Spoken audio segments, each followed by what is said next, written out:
Hello friends, हमारे channel में आप सभी का स्वागत है। तो आज हम करवा चौथ की व्रत कथा के बारे में जानेंगे। तो आइए देखते हैं करवा चौथ का व्रत रखने की परंपरा कब से है और कैसे प्रारंभ हुई, क्या है इसके पीछे की पौराणिक कथाएं। करवा चौथ की कथा एक नहीं लगभग 4 कथाएं प्रचलन में है जिनसे जुड़ा हुआ है करवा चौथ का व्रत त्योहार। आओ जानते हैं इनकी चारों कथाएं संक्षिप्त में। तो पहली कथा है, कहते हैं एक बार देवताओं और दानवों में घोर युद्ध चल रहा था और उस युद्ध में देवताओं की हार हो रही थी। ऐसे में देवता ब्रह्मदेव के पास गए और रक्षा की प्रार्थना की। ब्रह्मदेव ने कहा कि इस संकट से बचने के लिए सभी देवताओं की पत्नियों को अपने अपने पतियों की रक्षार्थ व्रत रखना चाहिए और सच्चे दिल से उनकी विजय के लिए प्रार्थना करनी चाहिए। ऐसा करने पर सभी देवताओं की जीत होगी। ब्रह्मदेव ने इस सुझाव को सभी देवताओं और उनकी पत्नियों ने खुशी खुशी स्वीकार किया। ब्रह्मदेव से कहे अनुसार कार्तिक मास के चतुर्थी के दिन सभी देवताओं की पत्नियों ने व्रत रखा और अपने पति यानी देवताओं की विजय के लिए प्रार्थना की। उनकी यह प्रार्थना स्वीकार हुई और युद्ध में देवताओं की जीत हुई। इस शुभ समाचार को सुनकर सभी देवपत्नियों ने अपना व्रत खोला और खाना खाया। उस समय आकाश में चांद भी निकल आया था। माना जाता है कि इसी दिन से करवा चौथ का व्रत रखा जाने लगा है। दूसरी कथा है, एक बार पांडुपुत्र अर्जुन तपस्या करने नीलगिरी नामक पर्वत पर गए और जब बहुत समय तक लौटे नहीं तो द्रौपदी को चिंता सताने लगी। उन्होंने श्री कृष्ण भगवान का ध्यान किया और अपनी चिंता व्यक्त की। तब श्री कृष्ण ने कहा, इस तरह का प्रश्न एक बार माता पार्वती ने शंकर जी से किया था। तब शंकर जी ने माता पार्वती को करवा चौथ का व्रत रखना बतलाया था। इस व्रत को करने से स्त्रियां अपने सुहाग की रक्षा हर आने वाले संकट से वैसे ही कर सकती हैं जैसे एक ब्राह्मण ने की थी। प्राचीन काल में एक शाकप्रस्थ वेद धर्मा ब्राह्मण था। उसके 7 लड़के एवं एक गुणवती लड़की वीरवती थी। एक बार लड़की मायके में थी तब करवा चौथ का व्रत पड़ा। उसने व्रत को विधि पूर्वक किया। पूरे दिन निर्जला रही, कुछ खाया पिया नहीं। पर उसके 7 भाई परेशान थे कि बहन को प्यास लगी होगी, भूख लगी होगी, पर बहन चंद्रोदय के बाद ही जल ग्रहण करेगी। भाइयों से रहा नहीं गया। उन्होंने शाम होते ही बहन को बनावटी चंद्रोदय दिखा दिया। एक भाई पीपल की पेड़ पर छलनी लेकर चढ़ गया और दीपक जलाकर छलनी से रोशनी उत्पन्न कर दी। तभी दूसरे भाई ने नीचे से बहन को आवाज दी, देखो बहन चंद्रमा निकल आया, पूजा कर भोजन ग्रहण करो। बहन ने भोजन ग्रहण किया। भोजन ग्रहण करते ही उसके पति की मृत्यु हो गई। अब वह दुखी हो विलाप करने लगी। तभी वहां से रानी इंद्राणी निकल रही थी। उसका दुख न देखा गया। ब्राह्मण कन्या ने उससे पैर पकड़ लिए और अपने दुख का कारण पूछा। तब इंद्राणी ने बताया, तुम्हें बिना चंद्र दर्शन के लिए करवा चौथ का व्रत तोड़ दिया, इसीलिए यह कष्ट मिला। अब तू वर्ष भर की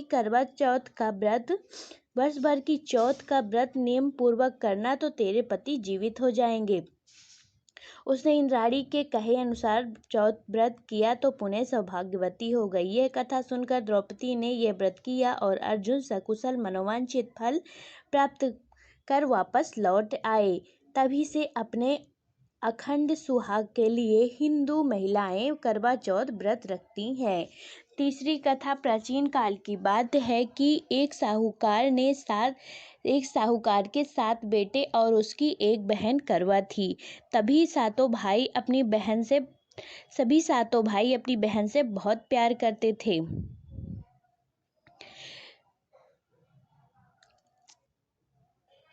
यहाँ तक कि वे पहले उसे खाना खिलाते और बाद में स्वयं खाते। एक बार उसकी बहन ससुराल से मायके आई हुई थी। शाम को भाई जब अपना व्यापार व्यवसाय बंद कर आए तो देखा उनकी बहन बहुत व्याकुल थी।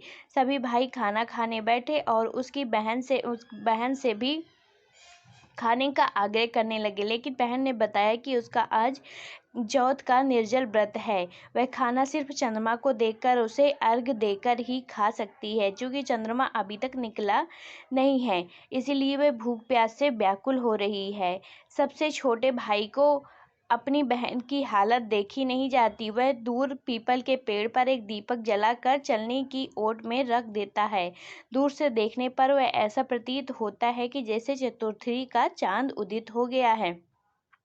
उसके बाद भाई अपनी बहन को बताता है कि चांद निकल आया है, तुम उसे अर्घ देने के बाद भोजन कर सकती हो। बहन खुशी के मारे सीढ़ियों पर चढ़कर चांद को देखती है और उसे अर्घ देकर खाना खाने बैठ जाती है। वह जब पहला टुकड़ा मुंह में डालती है तो उसे छींक आ जाती है, दूसरा टुकड़ा डालती है तो उसमें बाल निकल आता है, और जैसे तीसरा टुकड़ा मुंह में डालती है तो डालने की कोशिश करती है तो उसके पति की मृत्यु का समाचार उसे मिलता है। वह बौखला जाती है। उसकी भाभी उसे सच्चाई से अवगत कराती है कि उसके साथ ऐसा क्यों हुआ। चौथ का व्रत गलत तरीके से टूटने के कारण देवता उससे नाराज हो गए, उन्होंने ऐसा किया। सच्चाई जानने के बाद करवा निश्चय करती है कि वह अपने पति का अंतिम संस्कार नहीं होने देगी और वह अपने सतीत्व से उन्हें पुनर्जीवित दिलाकर रहेगी। वह पूरे 1 साल तक अपने पति के लौटने के पास बैठी रहती है, उसकी देखभाल करती है, उसके ऊपर उगने वाली सुईनुमा घास को वह एकत्रित करती जाती है। 1 साल बाद फिर कार्तिक चौथ का दिन आता है। उसकी सभी भाभियां चौथ का व्रत रखती हैं। जब भाभियां उससे आशीर्वाद लेने आती हैं तो प्रत्येक भाभी से यम सुई ले लो, प्रिय सुई दे दो, मुझे भी अपनी जैसी सुहागिन बना दो, ऐसा आग्रह करती है। लेकिन हर बार भाभी उसे अगली भाभी से आग्रह करने का कह चली जाती है। इस बार जब छठे नंबर की भाभी आती है तो करवा उससे भी यही बात दोहराती है। यह भाभी उसे बताती है कि चूंकि सबसे छोटे भाई की वजह से उसका व्रत टूटा था, अतः उसकी पत्नी में ही शक्ति है कि वह तुम्हारे पति को दोबारा जीवित कर सकती है, इसीलिए वह आए तो तुम उसे पकड़ लेना और जब तक वह तुम्हारे पति को जिंदा न कर दे उसे छोड़ना नहीं।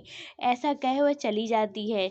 सबसे अंत में छोटी भाभी आती है और करवा उससे भी सुहागिन बनने का आग्रह करती है, लेकिन वह टालमटोल करने लगती है। इसे देख करवा उसे जोर से पकड़ लेती है और अपने सुहाग को जिंदा करने के लिए कहती है। भाभी उससे छुड़ाने के लिए नोचती झरोड़ती, लेकिन करवा नहीं छोड़ती है। अंत में उसकी तपस्या को देख भाभी पसीज जाती है और अपनी छोटी उंगली को चीर कर उनमें से अमृत उसके पति के मुंह में डाल देती है। करवा का पति तुरंत श्री गणेश कहता हुआ उठ बैठता है। इस प्रकार प्रभु कृपा से उसकी छोटी भाभी के माध्यम से करवा को अपना सुहाग वापस मिल जाता है। चौथी कथा कहते हैं कि करवा नाम की एक पतिव्रता धोबिन अपने पति के साथ तुंगभद्रा नदी के किनारे स्थित गांव में रहती थी। उसका पति बूढ़ा और निर्मल था। एक दिन जब वह नदी के किनारे कपड़े धो रहा था, तभी अचानक एक मगरमच्छ वहां आया और धोबी के पैर अपने दांतों में दबाकर यमलोक की ओर ले जाने लगा। वृद्ध पति यह देख घबराया और जब उससे कुछ कहते नहीं बना तो वह करवा करवा कहकर अपनी पत्नी को पुकारने लगा। पति की पुकार सुनकर धोबिन करवा वहां पहुंची तो मगरमच्छ उसके पति को यमलोक पहुंचाने ही वाला था। तब करवा ने मगर को कच्चे धागे से बांध दिया और मगरमच्छ को लेकर यमराज के द्वार पहुंची। उसने यमराज से अपने पति की रक्षा करने की गुहार लगाई, साथ ही यह भी कहा कि मगरमच्छ को उसके इस कार्य के लिए कठिन से कठिन दंड देने का आग्रह किया। बोली, हे भगवान, मगरमच्छ ने मेरे पति के पैर पकड़ लिए, आप मगरमच्छ को इस अपराध से दंड स्वरूप नरक भेज दें। करवा की पुकार सुन यमराज ने कहा, अभी मगर की आयु शेष है, मैं उसे अभी यमलोक नहीं भेज सकता।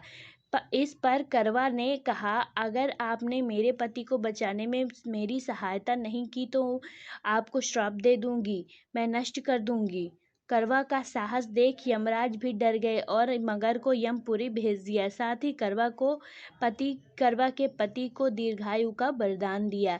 तब से कार्तिक कृष्ण की चतुर्थी को करवा चौथ व्रत का प्रचलन में आया है, जिसे इस आधुनिक युग में महिलाएं अपने पूरी भक्ति भाव के साथ करती हैं और भगवान से अपने पति की लंबी उम्र की कामना करती हैं। इस व्रत का पालन उत्तरी भारत में किया जाता है। पहले पुरुष मुगलों के खिलाफ युद्ध के लिए बाहर जाते थे और महिलाएं बच्चों के साथ घरों में अकेले रहती थीं। इसलिए पति की जीत और भलाई के लिए प्रार्थना करने के लिए पत्नी भगवान की पूजा करती थी और निर्जला व्रत रखती थी। प्राचीन काल में लोग समय की गणना चंद्रमा और सूर्य की परिभ्रमण से करते हैं। इसीलिए अश्विन महीने में कृष्ण पक्ष के चौथ के दिन महिलाएं युद्ध में अपने पति के आने की प्रतीक्षा करती थी और अपना व्रत खोलती थी। यदि हमारा वीडियो आपको पसंद आता है तो हमारे चैनल को सब्सक्राइब कीजिएगा, वीडियो को लाइक कीजिएगा, कमेंट करके ज़रूर बताइएगा। धन्यवाद।